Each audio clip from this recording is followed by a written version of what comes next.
देर से बनो लेकिन ज़रूर कुछ बनो, देर से बनो लेकिन ज़रूर कुछ बनो, क्योंकि लोग वक्त के साथ खैरियत नहीं हैसियत पूछते हैं। लोग वक्त के साथ खैरियत नहीं हैसियत पूछते हैं। हेलो फ्रेंड्स, कैसे हैं आप सब लोग। मैं हूं आपकी टीचर कम दोस्त अन्नू गरसा और आप सभी प्यारे प्यारे दोस्तों का स्वागत करती हूं मेरे यूट्यूब चैनल रीड पर जीत में।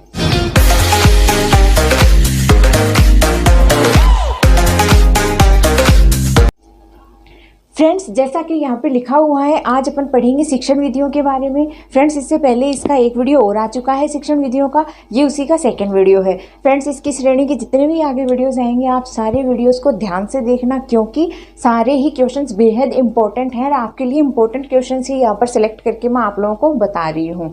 फ्रेंड्स, अपने को पता है जो अपनी शिक्षण विधियाँ हैं ये तीनों लेवल में ही आती हैं और तीनों लेवल के लिए बेहद ही इंपॉर्टेंट हैं। तो फ्रेंड्स, आपका कोई भी सब्जेक्ट हो, आप किसी भी सब्जेक्ट से हो, आर्ट्स से हो, मैथ से हो, साइंस से हो, आपको शिक्षण विधियां हर एक सब्जेक्ट में देखने को मिलेंगी। और इसके भी अपने रीट में जो है अपने इसके शिक्षण विधियों से 50 क्वेश्चंस आ जाते हैं, क्योंकि हर सब्जेक्ट के 10 क्वेश्चन शिक्षण विधियों से ही आते हैं। तो फ्रेंड्स, आप लोगों को अच्छे से अच्छे और इम्पोर्टेंट क्वेश्चंस जो है वो प्रोवाइड करवा रही हूँ मैं अपने इन वीडियोज़ में। तो आप शिक्षण विधियों से रिलेटेड जितने भी वीडियोज़ हैं उनको सबको देखिएगा, आपके तीनों लेवल्स के लिए बेहद इंपॉर्टेंट है। एक भी वीडियो मिस मत करना, सारे वीडियोज़ पर कंटिन्यूटी बनाए रखना शिक्षण विधियों के। तो फ्रेंड्स, देखिए यहाँ पर अपने सामने कुछ 15-16 और क्वेश्चंस मैं आज की वीडियो में लेकर आई हूँ। तो अपना आज का वीडियो शुरू करते हैं। मुझे ऐसा लग रहा है शायद थोड़ी बहुत डिस्टर्बेंस हो रही होगी, आपको पीछे की कुछ नॉइज़ सुनाई दे रही होगी, बट फ्रेंड्स यहाँ पीछे कुछ काम चल रहा है तो इतनी सी नॉइज़ तो आपको एडजस्ट करनी ही पड़ेगी। बाकी मैं कोशिश करूँगी कि आपको कम से कम नॉइज़ सुनाई दे। तो फ्रेंड्स, चलिए शुरू करते हैं कि अपना आज का वीडियो कि अपने आज के वीडियो में कौन कौन से क्वेश्चन अपन पढ़ने वाले हैं। सबसे पहला क्वेश्चन है फ्रेंड, किंडरगार्टन विधि। किंडरगार्टन विधि से है पहला क्वेश्चन कि किंडरगार्टन विधि में कितने उपहार होते हैं। तो अपने को पता है कि किंडरगार्टन विधि में 30 उपहार होते हैं, जिसमें से 7 उपहार तो मेन होते हैं। ओके फ्रेंड्स, तो किंडरगार्टन विधि में कितने उपहार हुए? 30 उपहार हुए। सेकंड है, किंडरगार्टन विधि में मुख्य उपहार कितने हैं। अभी मैंने बताया किंडरगार्टन विधि में मुख्य 7 उपहार हैं। कितने? मुख्य 7 उपहार हैं किंडरगार्टन विधि में। नेक्स्ट है फ्रेंड, मोंटेसरी विधि कितनी बातों पर निर्भर करती है। मोंटेसरी विधि, ये अपने को पता है कि ये 3 बातों पर निर्भर करती है मोंटेसरी विधि। 3 बातें कौन कौन सी हैं वो भी देख लेते हैं। सबसे पहले तो ये ज्ञानेंद्रियों का प्रशिक्षण देती है। सेकंड नंबर पर ये क्या करती है, जो कर्मेंद्रियां हैं अपने हाथ वगैरह, इनके ऊपर जो क्या है ये बल देती है, इनका प्रशिक्षण देती है। थर्ड है फ्रेंड्स, ये पढ़ना लिखना और गणित शिक्षा, पढ़ना लिखना और सिर्फ गणित शिक्षा पर ही जो है ये बल देती है मोंटेसरी विधि। फ्रेंड्स, कहीं पर अगर विज्ञान पूछ लें तो आप उसमें ये मत कर देना क्योंकि विज्ञान पर ये बल नहीं देती, ये सिर्फ गणित शिक्षा पर बल देती है। तो मोंटेसरी विधि 3 चीज़ों पर बल देती है। पहला तो ज्ञानेंद्रियों के प्रशिक्षण पर, दूसरा कर्मेंद्रियों के प्रशिक्षण पर, और तीसरा जो है वो पढ़ना लिखना व गणित की शिक्षा पर बल देती है। ओके फ्रेंड्स, ये है अपना मोंटेसरी विधि का। नेक्स्ट क्वेश्चन है, स्वतंत्र अध्ययन पर बल। स्वतंत्र अध्ययन पर बल कौन सी विधि देती है? स्वतंत्र अध्ययन मतलब बच्चे पर कोई रोक टोक मत लगाओ, उसको खुला अपने हिसाब से सोचने दो, विचारने दो, उस पर कोई भी किसी तरीके बंदिश या पाबंदी मत लगाओ। तो फ्रेंड्स, ऐसी विधि कौन सी है जो इस पर बल देती है? तो फ्रेंड्स, इसकी है विचार विमर्श विधि। विचार विमर्श यानी बच्चे को कुछ भी सोचने दो, वो विचारों के लिए खुला है अपने आप में, तो वो जितना विचारेगा, जितना अपने हिसाब से सोचेगा, उतना ही वो सीखेगा। तो फ्रेंड्स, विचार विमर्श विधि है, ये क्या करती है, ये स्वतंत्र अध्ययन पर बल देती है। नेक्स्ट है फ्रेंड, ह्यूरिस्टिक शब्द। ह्यूरिस्टिक शब्द कहाँ से आए हैं? तो फ्रेंड्स, ह्यूरिस्टिक शब्द आया है ग्रीक भाषा से, जिसका अर्थ होता है स्वयं करके देखना या स्वयं खोजना। मैं खोजता हूँ या मैं करके देखता हूँ, ये ह्यूरिस्टिक का अर्थ होता है। ओके फ्रेंड्स, नेक्स्ट है, निगमन विधि में कौन सा चिंतन होता है। अब अपने को पता है 2 विधियां हैं, एक आगमन विधि है और एक निगमन विधि है। ये दोनों विधियां, इनमें क्या क्या होता है? फ्रेंड्स, पहली है आगमन विधि। आगमन विधि में क्या होता है कि जो बालक होते हैं उनको पहले उदाहरण दिए जाते हैं और उसके बाद में उनके नियम बताए जाते हैं। पहले बच्चे को समझाया जाता है, उसके बाद में ऐसा क्यों है, किस आधार पर है, फिर उसका आधार बताया जाता है। और जो निगमन विधि है उसमें इसका उल्टा हो जाता है। निगमन विधि में क्या करते हैं, बच्चे को रटंत जो विद्या होती है उस पर जोर दिया जाता है कि बस रट लो। तो बच्चों को सबसे पहले ही नियम बता दिए जाते हैं और फिर उनको उदाहरण दिए जाते हैं कि इस आधार पर ये ऐसे है, इसीलिए उसका वो एग्जाम्पल बताए जाते हैं। तो उनको बस रट लो, आपको समझने से कोई मतलब नहीं है। तो फ्रेंड्स, जो आपने जो आगमन विधि दी और जो निगमन विधि इसमें है, तो इसमें दोनों में क्या डिफरेंस हुआ? अब आगमन विधि है उसमें बच्चे को पहले उदाहरण दिए जाएंगे, तो बच्चा क्या करेगा, अपना दिमाग लगाएगा, सोचेगा कि भाई अगर ऐसा हो रहा है तो इसमें क्या अप्लाई हो सकता है, क्या इसमें रूल्स लगेंगे, कौन सा नियम लगेगा, कौन सा फॉर्मूला अप्लाई होगा।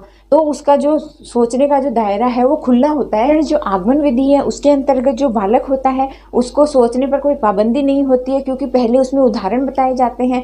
टीचर जब तक समझाता है तब तक बच्चा पता नहीं क्या क्या सोच रहा होता है कि इसमें कौन सा नियम लगेगा, कौन सा इसमें फॉलो होगा, कौन सा फॉर्मूला लगेगा। तो फ्रेंड्स इसमें जो है आगमन विधि में बच्चे पर एक सीमित दायरा नहीं होता है उसकी सोच का, उसकी सोचने की क्षमता जो है वो एकदम खुली होती है। तो फ्रेंड्स जो अपनी आगमन विधि है उसमें तो जो बालक है वो कैसा चिंतन करेगा, अपसारी चिंतन करेगा, मतलब खुली सोच रखेगा, अपसारी चिंतन करेगा। और इसके उल्टा जो निगमन विधि है उसमें क्या है, बच्चा एक जगह ही केंद्रित हो जाता है, क्योंकि पहले ही आप उसको बालक को नियम बता देते हैं कि इस नियम के आधार पर ये चीज़ ऐसे होगी।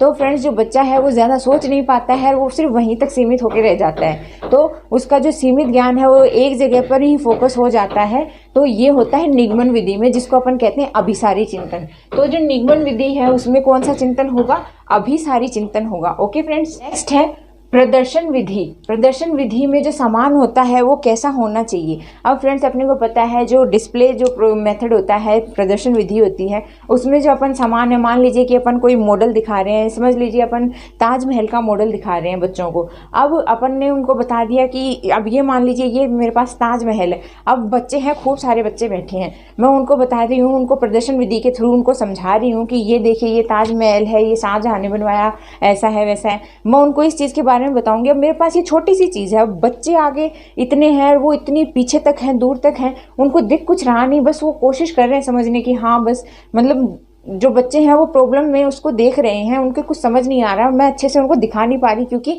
उसकी साइज़ छोटी है। तो मैं उनको समझा नहीं पा रही, ढंग से दिखा नहीं पा रही हूँ, बच्चे देख नहीं पा रहे हैं। तो जो प्रदर्शन विधि है उसमें जो भी आइटम आप दिखाएं, जो भी बच्चों को आप दिखाकर उनको पढ़ाएं, उसकी जो साइज़ होती है वो मैटर करती है।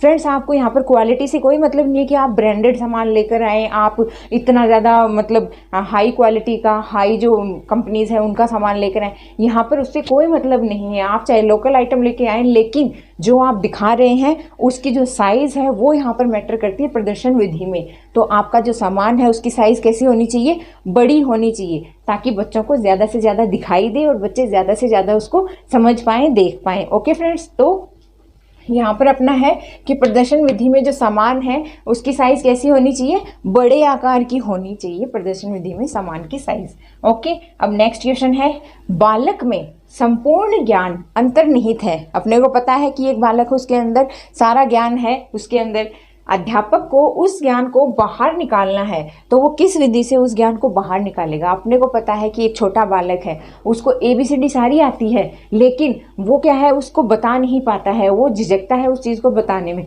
अब टीचर को पता है कि इसको आता सब कुछ है, लेकिन बच्चा बता नहीं पा रहा है। तो बच्चे से वो जो सही क्वेश्चंस हैं उनके आंसर निकालवाने के लिए जो टीचर है वो क्या करेगा फ्रेंड्स, वो प्रश्न उत्तर विधि, जिसको अपन तर्क विधि भी कहते हैं, उसका पालन करेगा। जैसे एक बालक है, अब उसको ABCD सारी आ रही है, अब वो बता नहीं पा रहा, तो टीचर उससे क्या करेगा कि बताओ बेटा कि इसमें क्या आता है, B के बाद में क्या आएगा, X के पहले क्या आएगा, O के बाद में क्या आएगा। तो बच्चे को सब कुछ आता है, लेकिन जब वो टीचर उससे क्वेश्चन करेगा, प्रश्न उत्तर करेगा, तो वो फटाफट उसके जवाब देगा। तो फ्रेंड्स जो बच्चा है उसकी जो अंदर की जो ज्ञान है, उसका जो अंदर का जो समझ है, उसको बाहर निकालने के लिए टीचर को क्या करना पड़ेगा, टीचर को करना पड़ेगा प्रश्न उत्तर विधि का उपयोग। ओके फ्रेंड्स, अब आगे है फ्रेंड्स, खेल विधि के क्षेत्र में सर्वाधिक प्रयोग किए। अब अपने को पता है खेल विधि प्ले मेथड को किसने सबसे ज़्यादा वैसे तो खोजा था, खेल विधि को किसने खोजा था, तो खेल विधि को खोजा तो था फ्रोबेल ने, खेल विधि को खोजा था फ्रोबेल ने, लेकिन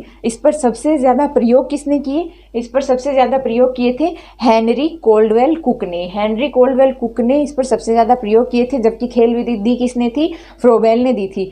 तो फ्रेंड्स इसमें बिल्कुल भी कंफ्यूज मत होना, जहाँ पर पूछा जाए कि खेल विधि किसने दी तो फ्रोबेल ने दी है, और सर्वाधिक इस पर प्रयोग किसने किए, तो वो किए थे हेनरी कोल्डवेल कुक ने, जो फ्रोबेल थे उनके ही शिष्य थे, उनके ही क्या थे, स्टूडेंट थे फ्रोबेल के। ओके फ्रेंड्स, तो इसको भी ध्यान में रखना। नेक्स्ट है अमूर्त कल्पनाओं का सहारा नहीं लिया जा सकता। अमूर्त कल्पनाएं, ऐसी कल्पनाएं जो अपने सामने नहीं है और अपन मतलब उनको सोचते हैं। अमूर्त कल्पनाएं अपने को करनी पड़ जाती है। जैसे अपने सामने एरोप्लेन नहीं है लेकिन अपन उसके लिए सोच लेते हैं कि ये एरोप्लेन ऐसी होती होगी, ये होता होगा, वो होता होगा, है ना। तो वो अपन अमूर्त कल्पनाओं का सहारा लेते हैं। लेकिन ये सहारा अपन किस में नहीं ले सकते?